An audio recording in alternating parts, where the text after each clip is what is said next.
would happen in Titusville, Pennsylvania. The story begins with the arrival of Colonel Edwin Drake to inspect a strange spring that bubbled oil.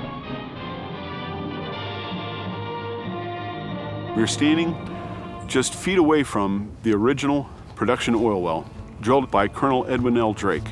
Basically, it was the very first time that man could get oil out of the ground in any kind of amount. This is Titusville's motto: welcome to the valley that changed the world. Our tagline is, the birthplace of the oil industry. If you look at the first census, there were maybe 200 people. Then the oil boom hit, and this place exploded. We had thousands of people pouring into the oil region, and they started punching holes in the ground everywhere, and I mean everywhere. Oil Creek is where oil was first found. That's why it's called Oil Creek. It was the lifeblood of the area. We used it for the transportation. We used it for business. We wouldn't exist if we hadn't had that creek. I know, it's creek. Well,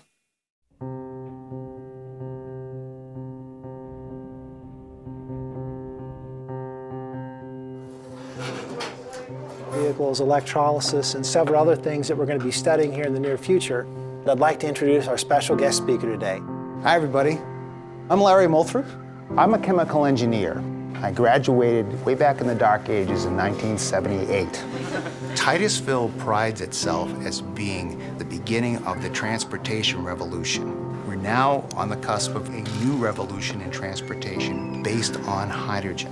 I see an opportunity to bring these ideas together, and how about if you help me go gather some water from Oil Creek, and I can convert that water using electrolysis to create hydrogen and power a fuel cell vehicle. We can bring that vehicle back here, and together we can tell the story of how we're powering the next phase in transportation. Will you guys help me? Sure. Yeah? You into it? Yeah. All right.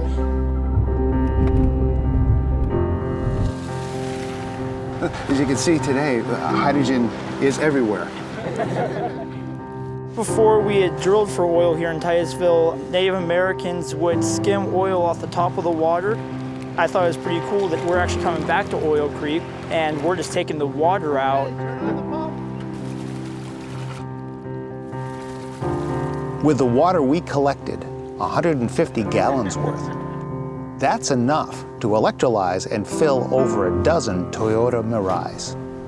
Water electrolysis allows you to take energy, renewable energy when it's available, channel it into the electrolyzer and break apart these water molecules.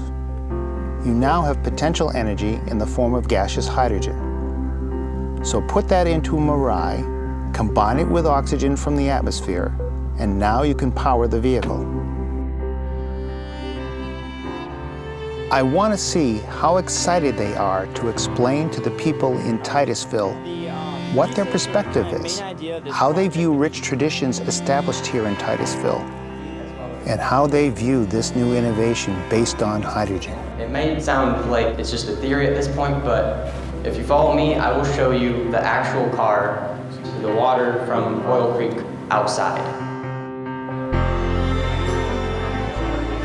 A simple science experiment that we've been doing since middle school, and it's actually being used in cars and making them run.